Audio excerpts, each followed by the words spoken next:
Hi everybody, so my name is Danny Wells. I'm Regional Vice President with Arbonne International, and I'm going to take through Success Principle number 28, which is one of the amazing success principles that Jack Canfield's written about.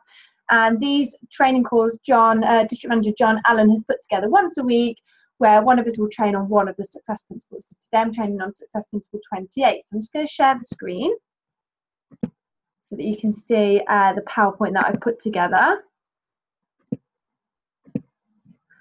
Okay, there we go. Right, Success Principle 28. Clean up your messes and your incompletes. Right, so if a cluttered desk is the sign of a cluttered mind, what is the significance of a clean desk?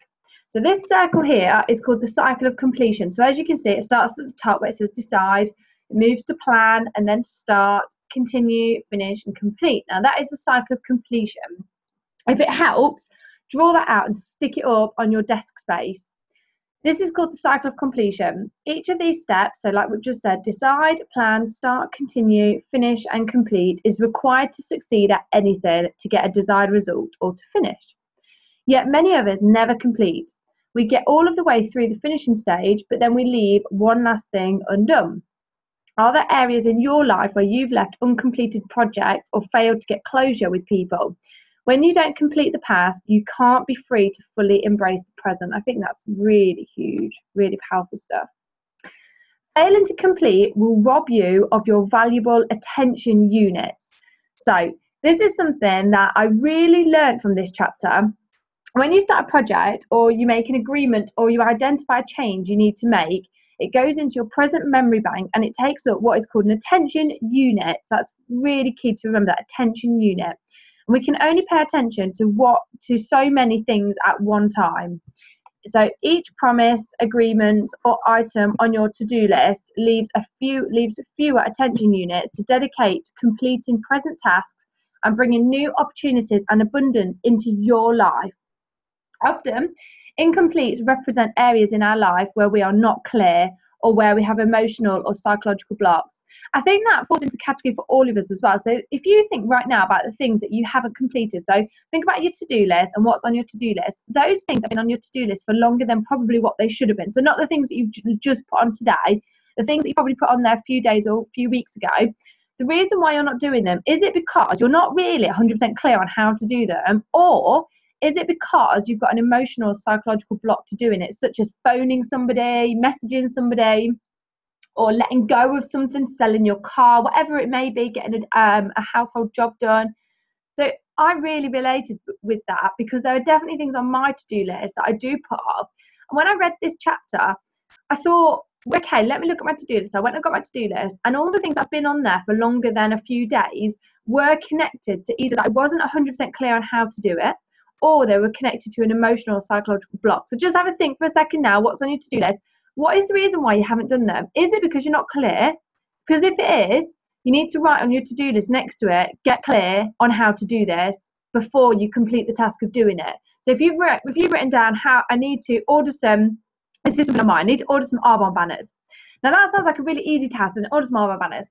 However, I've been putting it off because I'm not quite sure how to do it. So I've gone onto the Arbonne boutique and I've had a look, and I wasn't quite sure how to do it. So it's been on my to-do list for longer than it should have done. I should have just ordered them and got on with it. But because I wasn't really 100% clear on it, I've procrastinated. So what I've done after reading this chapter was write on my to-do list. I've scrapped all of them. I wrote on my to-do list, find out how and what banners I want. So I need to find out what pictures I actually want on the banners, and then how I compile the pictures to get onto the banners before I order them. Because there's no point writing on my to-do list every single day, order the banners, order the banners, order the banners. I'm never going to get anywhere. So I broke it right down to decide what pictures you want, which is a really easy task. I can do that.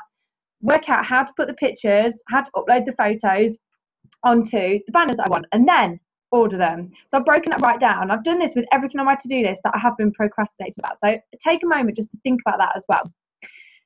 You may have lots of requests, projects, tasks, and other things on your desk you really want to say no to, but you're afraid of being perceived as the bad guy, so you put off responding to avoid saying no. So do you do this? Do you have emails in your inbox that you know somebody wants something of you, and your time is so taken up with all of your attention units, you feel like you just haven't got an attention unit to give to it, and you just don't want to say no. So instead of saying no, you leave it unopened. I am huge for doing this, huge. And I tend to find that once a day, when my children have gone to bed, I will open up my inbox and I will open up those emails. But by that point, I've got so many, I'm just drained. I'm like, oh my gosh. So I do have to really focus on learning how to say no without feeling really bad, because you do feel bad. You want to say yes to everybody, but you have to remember these are attention units, and every single human being only has so many attention units. No one's got more than the other. We've all got the same. So you do need to learn to say no in a really polite way, but know that you're saying no because you have filled up those attention units doing something else. And as long as you fill those attention units up doing something that is really worthwhile to you, and it's not a case of you just say no because you want to watch TV every single night, as long as that person you're saying no to understands that you've said no because you want to help them. However, your attention units are taken up with other really productive things that you need to do. If you say no just because you can't be bothered, then yeah, they're going to be upset. But if you say no because of a genuine reason, they're not going to be upset. They're going to be fine about that. So there may be circumstances in which you have to make decisions that are difficult or uncomfortable. So rather than struggle with the discomfort, you let the incompletes pile up. So are you guilty of this, that you know that there are things piling up because it's uncomfortable to do? So again, I referred to my to-do list, and I had to sort out my car insurance today. And to a lot of people, that's probably not a problem, but to me, it's hassle. I see that as hassle. I've got to go through my paperwork. I've got to find my car insurance paperwork. I've got to find the number to phone, which again sounds like an easy task, but it's not always an easy task to find the phone number just to ring customer service. It's a nightmare. They hide it in really strange places. And then I've got a phone, and then I've got to go on hold. And while I'm on hold, I've got to make sure the children are entertained. And then I've got to speak to them, and then I'm going to have to give a lot of information, go through the security checks and go through the information on my new car. And they'll probably ask me questions, things I don't know, what the engine size of my new car is. To me, that is a hassle and that is discomfort. That might not be uncomfortable for other people, and that's why we're all individual. But to me, that's uncomfortable. So I've been putting that off because it's an uncomfortable task for me to do. So do you do that? Do you put things off because they're uncomfortable? Right, get into complete consciousness. So this is a picture of a desk that I do not want to see anybody have. Keep asking yourself, what does it take to actually get this task complete? So this is referring back to me about the Arbonne banners. Rather than saying all of the Arbonne banners, I broke it right down. What does it take to actually get this task complete, for me to actually move forward with this task? Then begin to consciously take that next step of filing completed documents, mailing in the forms required, so emails, or letting someone know the task is complete. So if you've been told to do something or asked to do something, just letting that person know that you've done it. That's still part of your task in hand. The truth is that 20 things completed has more power than 50 things that are half completed. Or think of it this way, one finished book, for instance, that can go out and influence the world is much, much, much better than 13 books that you're in the process of writing. Rather than starting 15 projects that end up incomplete and take up space in the house, you'd be better off if you had started just 3 and completed them. The 4 Ds of completion. One way to take care of the to-do items is something we've all seen in time management courses. Do it, delegate it, or dump it. When you pick up a piece of paper, decide then and there whether you ever do anything with it. If not, you need to dump it, chuck it in the bin, or get rid of it, shred it. If you can take care of it within 10 minutes, do it immediately. Do not put that piece of paper down. If you pick a piece of paper up and you can do something with it in 10 minutes, do it straight away before it goes back down. If you still want to take care of it yourself, but you know it will take longer, delay it by filing it in a folder of things to do later. If you can't do it yourself, then you don't want to do the time, delegate it to someone you trust to accomplish the task. Be sure to have the person let you know when he or she has finished with the task so that you know. Now, this is a picture here of John Allen's office before he moved house. No, it's not really, but it pretty much did look like it. Zoe and John got into a right state in their last house when Zoe was going for region, because her attention units were filled so much with going for region that her attention units that would have been sorting out the office and filing things where they should be didn't get done, and that's completely understandable. She was going for a promotion and everything was a bit manic. However, once she did complete region, she sorted out that office, and I went in and I saw it. And then they moved house. My gosh, they did everything in 1 week. So make space for something new. Most houses have too much clutter. Do you really need all of that stuff? No, you don't. One of the ways to free up attention units is to free your living and work environment from the burden of this clutter. When you clear out the old, you also make room for something new. If there's something new you want in your life, you need to make space for it to come along. I'm going to repeat that. If there is something new that you want in your life, then you need to make space for it to come along. Okay, if there's something new you want in your life, you need to make space for it to come along. So you might be listening to this chapter and thinking, well, yeah, I kind of get what Danny's saying, but I'm not really too bothered. But if you want something new, you need to take this seriously and you need to make space for it to come along. You need to. 25 ways to complete before moving forward. So you need to get your pen and paper and write a list, and next to each thing, write how you'll complete each task.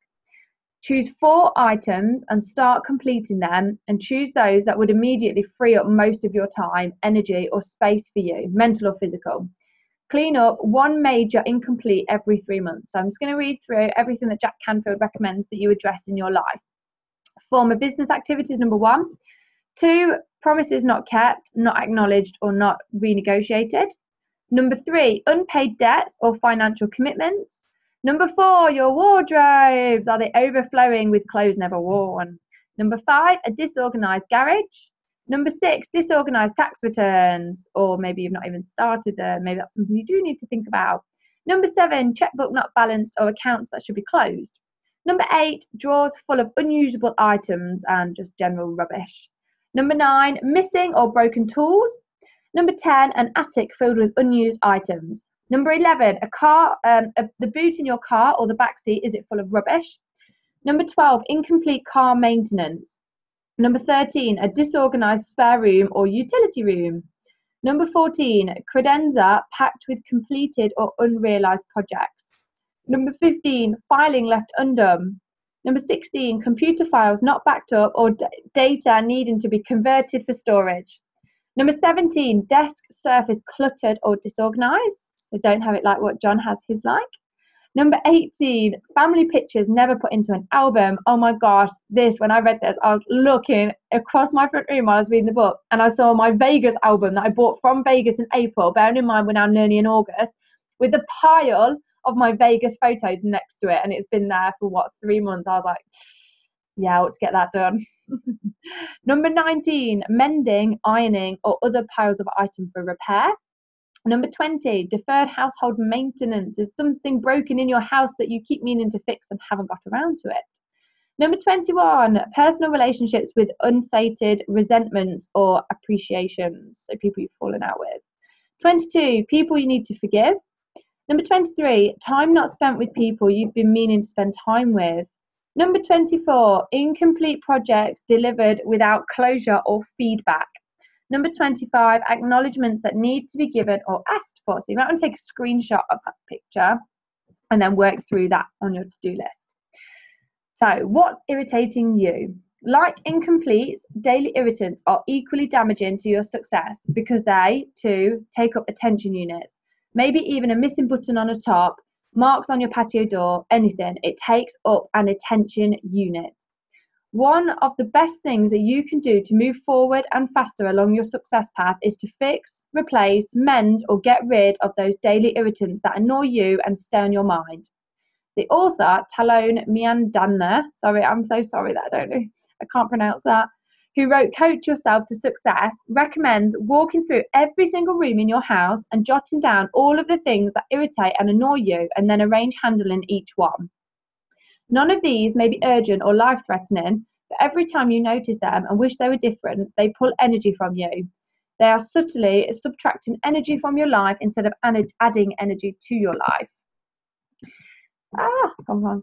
Consider hiring a professional organizer to get started. So the mission of the National Association of Professional Organizers, or NAPO, is to help you declutter your life and build systems to ensure that things stay that way. You may need someone who has a dispassionate eye to look beyond your attachments, familiarity, and fears to be neutral in a way that you can't. NAPO members are experts in how to make things efficient and easy. It is their profession.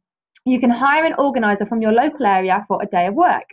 You can hire people to clean your home, maintenance tasks, etc. Someone to do your garden. You can hire somebody to look after the children, entertain the children while you do all these other tasks. Just remember, you don't need to get it all done at once. Choose one at a time. There is no excuse for enduring the disorganisation in your life. And that's everything.